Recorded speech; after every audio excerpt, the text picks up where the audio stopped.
మంచి మాట. ఏంటంటే కలిగిన వాళ్ళు అంటే ధనవంతులు పొద్దున్నే లేచి పరిగెడతారు పొట్టను కరిగించుకోవడానికి. పస్తులతో పడుకున్న వాళ్ళు పొద్దస్తమానం పరిగెడతారు పొట్టను నింపుకోవడానికి. చూడండి ఎంత తేడా ఉన్నది చూడండి మన జీవితాలలో కదా. డబ్బు ఉండి అన్నీ ఉన్న వాళ్ళు ఏం చేస్తారంటే రేపు పొద్దున్న లేవాలి, వాకింగ్ చెయ్యాలి అని లేచి పరిగెడుతారు. ఎందుకంటే వాళ్ళకు పొట్ట వస్తుంది, తృప్తిగా ఉంటారు కాబట్టి చక్కగా తింటారు, నిమ్మలంగా ఉంటారు. కానీ పస్తులు అంటే ఇప్పుడు రాత్రికి తెచ్చుకుపోద్దంతా పనిచేసి డబ్బులు తెచ్చుకొని రాత్రికి వండుకుంటారు, తింటారు, మళ్ళా పొద్దుడు సరిపోతుంది, మళ్ళీ రాత్రి కావాలి కదా అనుకున్న వాళ్ళు ఏం చేస్తారంటే పొద్దస్తమానం అంటే పొద్దున సాయంత్రము అని వేళ పాల అని లేకుండా పరిగెడతారు.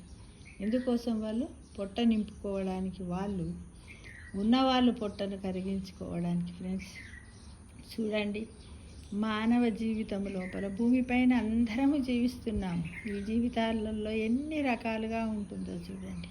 అందరం ఒకే రకంగా జీవిస్తున్నామంటే కాదు. ఎలా జీవిస్తున్నాం? తారతమ్య భేదాలు ఉండకూడదు అంటాం, కానీ ఉన్నాయి. వాటిని అన్నింటినీ సృష్టించే భగవంతుడు మనకు వెంబడించి అనుభవించురా బాబు, అనుభవించు అంటూ మనల్ని పంపిస్తాడు ఫ్రెండ్స్. కాబట్టి అధైర్యపడకుండా ఎవరి పనులు వాళ్ళు చక్కటి మనస్సాక్షితో